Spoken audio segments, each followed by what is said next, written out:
After rewatching the dominant 34-17 victory over the Pittsburgh Steelers, I realized it was even better than we thought it was. Welcome into the show, everybody. I am your host, Joey Peterson. You're watching Ravens Rundown by Chat Sports. We're taking a little bit of a deeper look into Saturday's victory over the Pittsburgh Steelers and why it looked so dang good. Before we do any of that, I got to ask you guys to do something. Join the family. We're sitting at 23,883 total subs. We've grown a ton throughout this football season, and I want you to be next to join us. We are 117 subs away from 24,000. That's the goal. We need every single one of you guys to help get us there, so hit that subscribe button.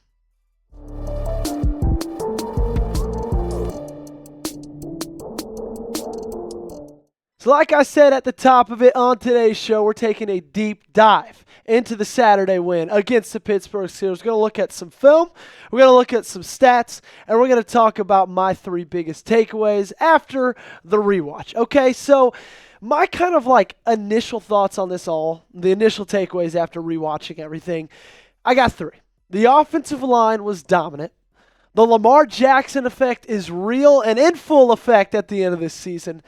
And it was a defensive masterclass. But let's start with that offensive line. Okay, did you guys know that after the early Alex Highsmith sack, Pittsburgh had 0 sacks, 0 quarterback hits, 8 quarterback pressures, and a quarterback pressure rate of 36.8. Oh, and also, to top it all off, the Ravens rushed for 220 yards. And I think this was the biggest difference, okay? You look at this win and you compare them to the last 3 matchups and the last 3 losses, and you can see why the Ravens got to be victorious this time around, okay? 2024, Week 11, just 5 weeks ago, Pittsburgh had 2 sacks, 15 quarterback pressures, a 42.9% quarterback pressure rate. Last year, Week 18, I know Tyler Huntley was in there, not Lamar Jackson, but still, they had 4 sacks, 14 quarterback pressures, and a 36.8% quarterback pressure rate. And then Week 5 of last year, Lamar in the game, they had 4 sacks again, 22 quarterback pressures, and 47.8 quarterback pressure rate. So, the pass protection, that is a massive difference from the last 3 losses to this win, right? You're able to give Lamar more time. You're able to keep TJ Watt, Alex Highsmith, Cameron Hayward, all those guys off Lamar's back. Let him cook. Let him do what he does. But we also got to talk a little bit about this run game as well. 220 yards on the day. Derrick Henry had himself a day. 7 rushes of 10 or more yards. That is the most in 2024. And I'm not just saying the most for him. No. That's the most of a single running back in a game in the 2024 NFL season. They had a run success rate of 50%, and he also had 2.4 yards before contact per attempt, meaning he averaged 2.5 yards before he was even touched. Talk about guys blowing other guys right off the ball. And what I love about this is going into this season, this offensive line was a massive question mark, okay? Every single video I did in the preseason, I asked, okay, what do you think the biggest weakness is? And almost every single time I asked that, it was resounding, the offensive line. Well, after Week 16, after that performance against one of the most physical, one of the best defenses in the league, I don't know if that's a problem anymore, okay? So show some love to the big boys up front because they don't give enough love, okay? We all know it. I know it. I was a left guard in 7th grade football. I got no love from the ladies, from my friends, from anybody, okay? So show the big boys up front some love by liking today's video. All right, we talked about the offensive line. Now it's time to talk about the Lamar Jackson effect, okay? It's no surprise that this offense is kind of built off the read option, okay? And that's what makes this offense so dangerous, is because players have to take Lamar Jackson just as serious as running the football as they do any other running back, especially the Hall of Famer Derrick Henry, okay? Let's take a look at a couple of photos on some read options. Here we got TJ Watt, and he is face-to-face with Lamar Jackson. Where's Derrick Henry? Oh, he's just like 4 yards away from him before he even realizes it, okay? And this is what's so great about having Lamar Jackson, because you look in this next clip, it's the exact same, okay? This one, I believe, is Nick Herbig, that bit. Every single one of these defenders, it was obvious that Pittsburgh went into this game saying, we're not going to let Lamar hurt us with his legs. So when they do a read option, your number one job is to get Lamar Jackson. Well, what does that let Derrick Henry do? Lets him do whatever the hell he wants. This last photo as well, right? He even has a blocker in Isaiah Likely out in front of him, and the defensive tackle still is biting on Lamar Jackson. Those guys aren't even close to Derrick Henry on that. And it's all because of the fact that they have to respect Lamar Jackson's ability to run the football, okay? And if you're wondering, Henry on those 3 runs, 27 yards, 9 yards a pop, okay? And I think a lot of times, when talking about Lamar Jackson in the MVP race, a lot of people say, oh, well, Lamar Jackson wouldn't be able to do what he's doing this year if it weren't for Derrick Henry. And I think that's partly true, but I also don't think people give Lamar Jackson enough credit for Derrick Henry's success. Because did you know his yards per carry has risen from 4.2 in 2023 to 5.9, which is a career high in just 1 year.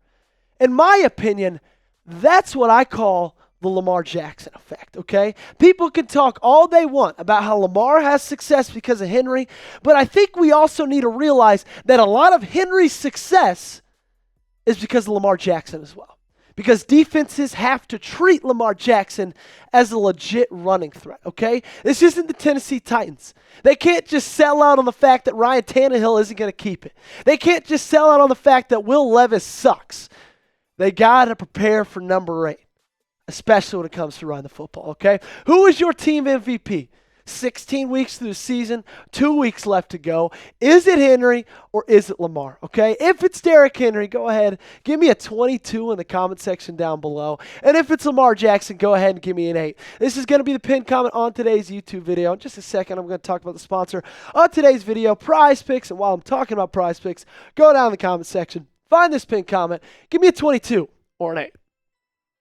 Let's talk about the sponsor of today's video. That is our good friends over at Prize Picks. I use it. Producer Chip uses it. Everybody in the world should be using it because it is the most exciting way to play daily fantasy sports, and it's nice and easy. And this holiday season, Prize Picks is giving away over $30+ million in rewards in Picksmas. So make your holidays bigger and brighter with Prize Picks. It's the best place to get real money action while watching your favorite sports. Instead of 200 times your cash, it's now 1,000 times your cash. The best part is Prize Picks also offers MasterCard for quick and easy deposits into your account. Sign up today, get $50 instantly when you play $5. You don't even need to win to receive the $50 bonus. It's guaranteed. Prize Picks is the best way to win real money this football season. Which players are going off? Which ones aren't? Make your picks in less than 60 seconds and turn your sports opinions into real money all season long on Prize Picks. We got some Monday Night Football action tonight. The Green Bay Packers taking on the poor New Orleans Saints. I got a couple of Prize Picks I want to go over. I have the less on Jordan Love passing yards, 230.5. I also have the more on Blake Grupe to make a field goal. That one, as you see, that is what they call a goblin, which means a little bit easier, payouts a little bit less.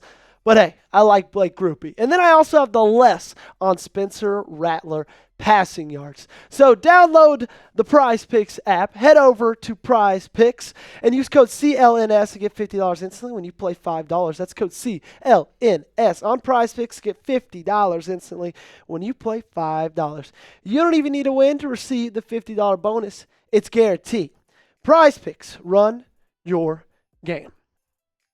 The last takeaway I got from this is the Ravens' defensive turnaround this season is one that needs to be studied, okay? And it's one that I think needs to be talked about. It all started in Week 11 against the Pittsburgh Steelers, funny enough, and it wasn't any different this time around, okay? Pittsburgh against Baltimore, they had 315 total yards, 198 pass yards, 5.5 yards per play. They had 117 rush yards, 4.9 yards per carry. And if you look at how this Ravens pass defense ranks, it's still not great, okay? They're 31st in yards per game because they had such a bad first half of the season.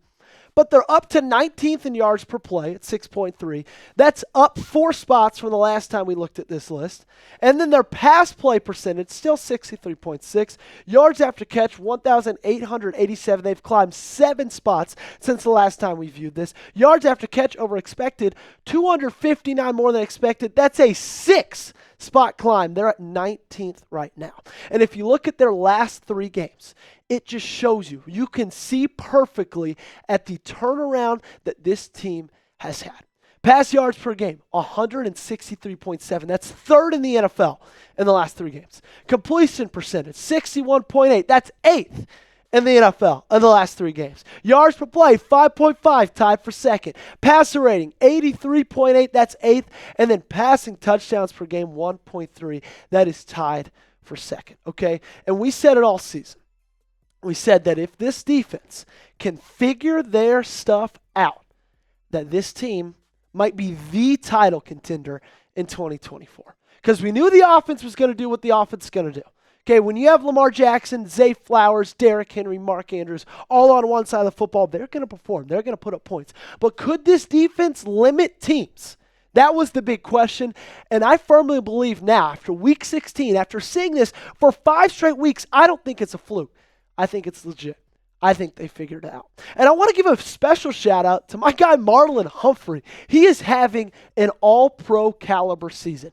And not only on the field, but he's leading this team in their defensive charge and their defensive turnaround. Zach Orr has mentioned time and time again about how much of a leader Marlon Humphrey has been this year for this team. He's the one keeping them accountable. We knew someone had to do it. Love to see that he stepped up to the plate as a veteran. He's allowed 387 yards. He has allowed a pass rating of 51.6. That's the best in his career. And on top of that, 6 picks, which is 2nd in the NFL, okay? He's had a great season. Because of it, this defense has turned things around. They've had a great end to their season. Excited to see where this one goes into the postseason and hopefully into the Super Bowl. What is your confidence level in this defense? Has it risen over the past 5 weeks? Because if you would have asked me this just about after week 10, I probably would have said a 3, and I probably would have said Zach Orr needs to be gone in the next 2 days.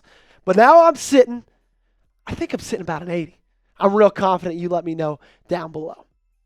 Thanks so much for tuning in to Ravens Rundown, everybody. Love getting to do these videos for you guys. Hope you're enjoying the holiday time with your family. I'll be here today, tomorrow, the next day. You guys know the drill. So make sure to do one thing for me. Click that sub button.